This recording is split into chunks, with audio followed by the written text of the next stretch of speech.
Hi, 8th grade. Today we're starting 7-1 distributive property. I feel like we haven't done this in a while, so I want to make sure you have a few reminders. Number one, make sure you take some notes. Try some practice problems along with me. Watch the whole video to the end. These next few chapters, 7, 8, and 9, are going to be like the meat and potatoes of Algebra 1, so things you need to know for Algebra 1 next year. So good idea to take a lot of good notes because I think you're going to need them in the future. So I've actually had 8th graders tell me that they use my notes for Algebra 1. So taking good notes is essential for the next few chapters. So this is 7-1 distributive property. Now the distributive property, I want you to think back. A few months ago we had a whole lesson on properties.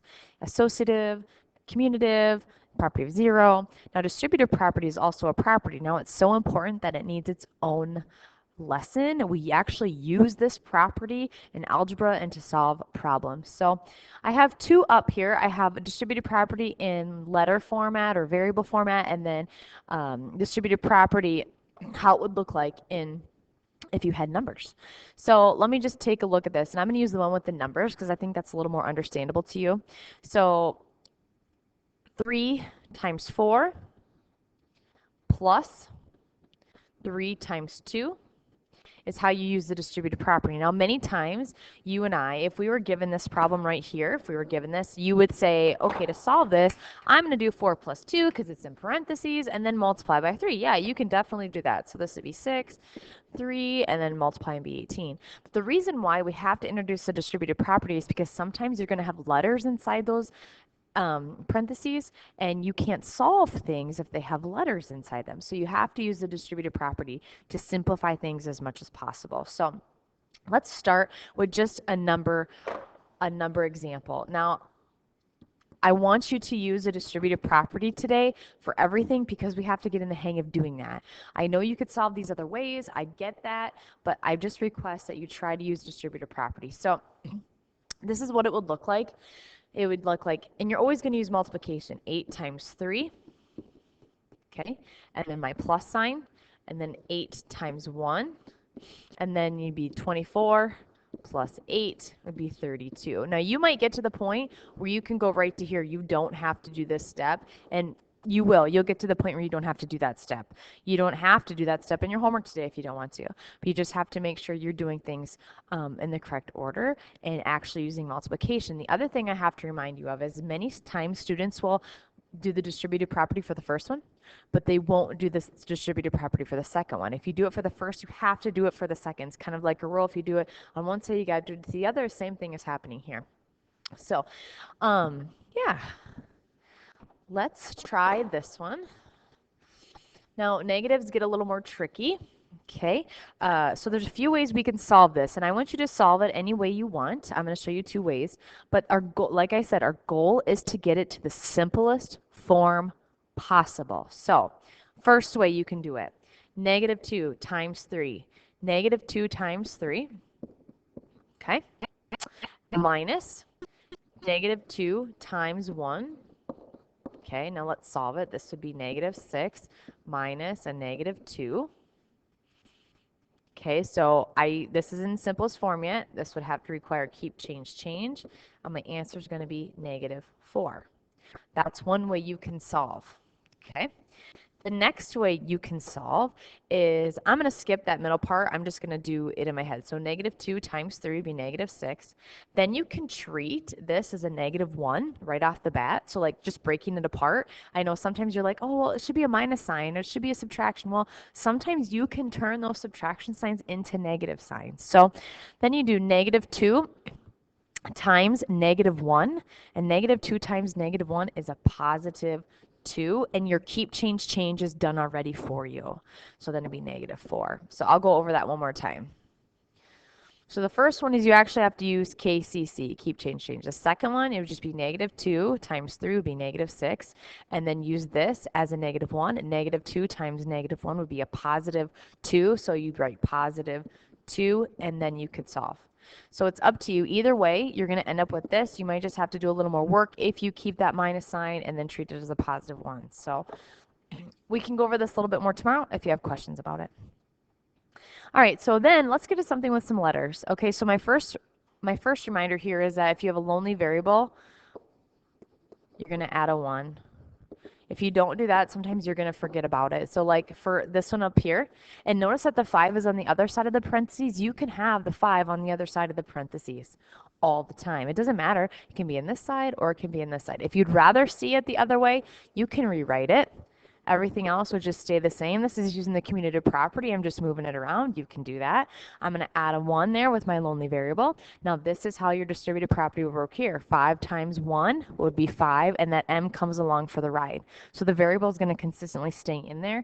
You're never going to solve it. You're just going to get to the simplest point possible because we don't know what m is. Then you're going to take 5 times positive 6 would be a positive 30. And this would be your answer. You cannot go any farther. That is the answer. No farther, unless we knew what m was, but we do not know what m is. All right, so let's go to this one. The 3 is already in front. I'm going to put the 1 in front. So 3 times 1 would be 3x. X is along for the ride. Now you can treat it like this. You can treat it as a 3 times a negative 1. So 3 times negative 1 would be a minus 3, negative 3. So this would be the answer for this one right here. Let's do a few more. I'm just going to add another page. Let's just do a few more. Okay. Try this one by yourself, or at least think it through of what it would be, what it would look like. So it would look like this, 12m plus 30. Don't forget to distribute to the whole thing. Now, a lot of people would say, well, why can't I add that 12 and that 30? Well, I don't know what this is, so I can't just add 12 and 30 together. I have to know what that m is before I do that. So this is as far as we can go. Now the last one I'm going to do is I'm going to do another one with a negative here. I want to do a negative 2 parentheses 3m. I'm going to do minus 5. Okay, so we do negative 2 times positive 3 would be negative 6, and m comes along for the ride. And then you could do negative 2 times negative 5, which would be a positive 10. It's in its simplest form. Let's say this is the answer. Let's say if you want to go the other way and you say you want to do negative 6m, you want to keep the sign, then you do negative 2 times a positive 5, which would be a negative 10, but then I can't have it like this. Look how many signs are in there. And then I would use my keep, change, and it still ends up to be the same thing anyway. So honestly, the easiest thing to do is treat that like a negative 5, and you have your answer right away.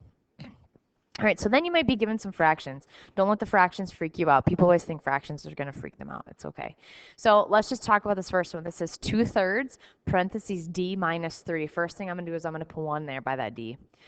Well, 2/3 times 1. People always look at me and say, I don't know what that is, but you got to remember anything times 1 is itself. So 2/3 times 1 would be 2/3 d. Okay, so then you can treat it as 2/3 times negative 3. If you don't know that, it'd be 2/3 times 3 over 1, negative. I can reduce. Goes in, let's see, be a negative 2 over 1. So I know it'd be minus 2. You can just drop that 1.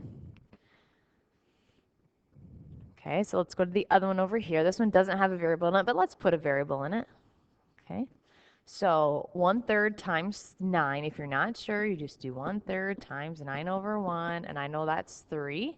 So 3m plus 1/3 times 3, if you're not sure about that, it's going to be a 1. So you might have to write a few things out with your fractions if you need to write them out with your fractions.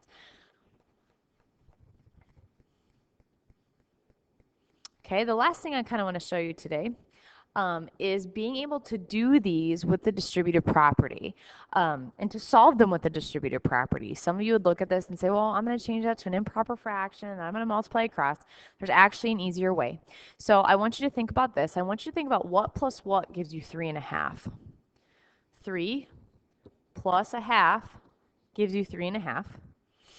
And then you're going to multiply that whole thing times 8. This is what the distributive property would look like to solve a problem like this. Now, pretty simple. 8 times 3 is 24, plus 8 times a half is 4. This answer is 28, and that's without me multiplying in fraction format. So it's pretty cool. You can actually just split them apart and then multiply each part by like the 8 or like on the other side the 6. So if I look at this one, What plus what gives me 2/3? 2 plus 2/3. Okay, that's my parentheses. 6 would be on my outside. Now I'm going to take 6 and I'm going to distribute it through. Well, I know this is 12. 2/3 of 6 would be 4. The answer is 16. And I did that without even multiplying by my fractions. If I would multiply a fraction format, it would still give me the same answer, but it just seems like a little bit more work. So pretty simple to use your distributed property to answer some things. And actually, it works really nicely to find answers like this as well.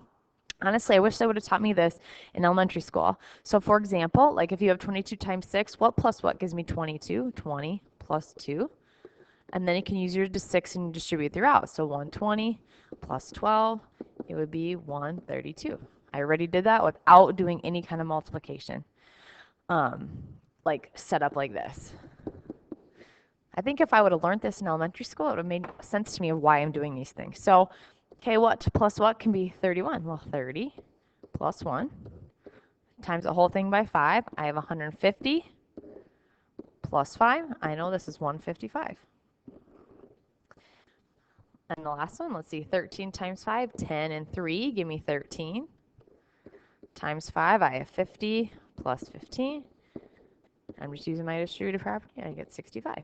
So today I just request that you try to use a distributive property for everything you do, just to try something new.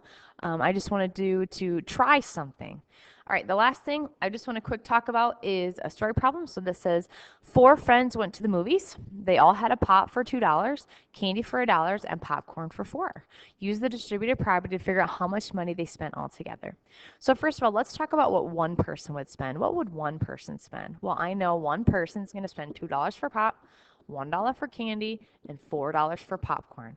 This is one person. I'm going to take this one person and I'm going to multiply it by 4 because 4 people bought these things. Now this is how they would intend for you to use the distributive property. Well, 8 plus 4 plus 16. Let's see, $28 is what they would spend. It's just a way to get your brain thinking a little differently about how to solve some math problems. Okay, if you want to try this one, you can quick try this one yourself. Betty had a coupon for $2 off a movie ticket. If she wants to buy 4 movie tickets, write an expression to show how much she will spend. Now, there's things we don't know in here. We don't know how much a movie ticket costs, but we know she gets $2 off. So each person gets $2 off a movie ticket. So we don't know what the movie ticket costs, but you get $2 off. 4 people, they want to buy 4 movie tickets. This is just considered one. Now I can use my distributive property, and this is an example of why a variable would go in there. This would be an example of that. If you have any questions, let me know. Mark some things down if you need some more help, especially with the fraction types of problems, and I will see you next class period. Thank you.